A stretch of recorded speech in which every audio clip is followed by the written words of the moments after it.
When you're dealing with high blood pressure, sometimes the best information doesn't come from a textbook. It comes from someone who is walking the same path as you. You likely have friends, neighbors, or peers who are also managing hypertension. But when you talk to them, do you know the right questions to ask? The ones that give you truly useful, practical, and intelligent advice. In this video, we're going to give you 5 intelligent questions to ask your peers with high blood pressure. These questions move beyond simple complaints and help you gather actionable wisdom that can make your own management journey easier, more effective, and a whole lot less lonely. If this sounds like what you'd like to know about, like this video and subscribe to our channel for more heart health tips. Good day and welcome to Heart and Health. I'm Dr. Ed, a cardiologist. In medicine, we call this shared experience of patients' peer support, and its value cannot be overstated. High blood pressure is a lifelong condition, and finding practical solutions for daily life, like travel, eating out, or managing medication schedules, often comes down to trial and error. Your peers have already done that trial and error. The 5 questions we've developed will help you tap into their real-world solutions. This is your chance to learn the practical secrets your doctor might not even know to tell you. Let's begin. Question 1. What is your best routine for monitoring your blood pressure? This question seems simple, but it's immensely valuable. Consistency is the foundation of management, and most people struggle with it. Your doctor tells you to check your pressure, but how do you make that a non-negotiable part of your day? Your peers will have ingenious solutions. You're asking about their timing, placement, and recording method. Do they check it first thing in the morning before their coffee and medication, or do they do it right before bed? Do they pair it with a guaranteed daily activity, like while the kettle boils for tea, or while they listen to the morning weather report? For recording, do they use a specific app, a large print journal, or a calendar? You need to find a routine that minimizes errors and maximizes consistency. For example, a successful answer might be, I keep my monitor right next to my bathroom mirror. I sit down and take 3 readings while I wait for my electric toothbrush timer to finish, and I log the average immediately in a large print notebook I keep right there. This level of detail provides an immediate, low-effort template you can adopt, making your monitoring schedule foolproof. Question 2. What food habit has made the biggest health change for you? This question moves beyond the general advice of eat less salt and targets the specific, actionable dietary or lifestyle hacks that made a difference. Everyone knows they should reduce sodium, but your peers can tell you how they did it in a sustainable way. Perhaps one peer discovered that switching from a regular morning cereal to unsalted oatmeal lowered their systolic pressure by 5 millimeters of mercury. Maybe another found that simply swapping regular bread for a low-sodium version made grocery shopping easier and had an immediate impact.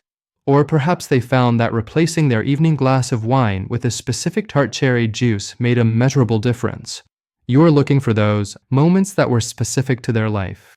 Ask them if they stopped reading food labels for sodium first, or if they started seasoning their food with specific herbs instead of salt.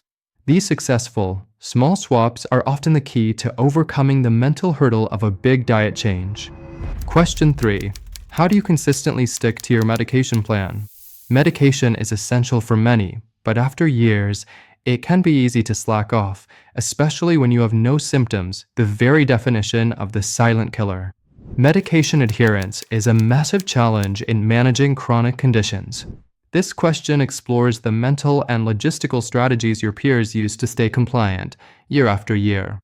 Are they using a simple weekly pill organizer, or do they rely on an advanced electronic reminder app? Do they pair their medication with something they will never miss, like dinner or brushing their teeth? More importantly, ask them about the mental trick they use. Do they remind themselves that the medication is not a punishment, but a shield against a stroke? Do they think of it as a commitment to their grandchildren? Understanding their psychological anchor for consistency can be incredibly motivating for you. This peer wisdom helps you turn a daily chore into a daily commitment to your future. Question 4. What motivates you to exercise even when you don't see results? Exercise is crucial for lowering blood pressure, but it often takes months to see significant changes on the monitor. Motivation can fade quickly. This question is designed to get their long-term psychological strategies for consistency. You're asking them how they reframed their goals. Did they stop focusing on the blood pressure number and instead start focusing on secondary benefits like sleeping better, having more energy to play with their grandchildren, or feeling stronger? Do they have a social exercise buddy or a specific class that they feel guilty about missing? For example, a peer might say, I stopped looking at my blood pressure monitor after every walk. Instead, I measure my success by how quickly I can walk up my own stairs without getting winded. This shifts the goal from a slow-moving number to a tangible improvement in daily life, providing a much stronger, faster emotional reward that keeps them going. Question 5. What life change helped you reduce stress? We know stress raises blood pressure, but how do real people eliminate a major stressor from their lives? This question is about learning where they drew a line in the sand to protect their health. This isn't about deep breathing. It's about life reorganization. Did they retire early? Did they stop volunteering for a time-consuming but unfulfilling commitment? Did they set strict no-phone hours in the evening to protect their sleep? Did they finally have that difficult conversation with a family member who was a source of chronic anxiety? These are hard choices, but they often have the most profound impact on a person's stress hormone levels and, by extension, their blood pressure. By hearing their success story, you might gain the confidence to make a necessary, difficult change in your own life that ultimately saves your heart. So, let's quickly review the 5 intelligent questions that will empower your health journey. 1. What is the single best routine you've created for taking and recording your blood pressure? 2. What is the most surprising food or habit swap you made that actually moved your numbers? 3. How do you handle medication fatigue? 4. What is your secret for staying motivated to exercise? 5. What boundary or change did you make that drastically reduced your daily stress? These questions will transform your conversations with peers from simple complaining to genuine, actionable wisdom. Remember, managing hypertension is a team effort, and your peers are an invaluable part of your team. If you found this video empowering, please consider subscribing to Heart and Health. That red button helps this vital information reach more people who need it. I'd love to hear from you. Which of these 5 questions do you plan to ask first?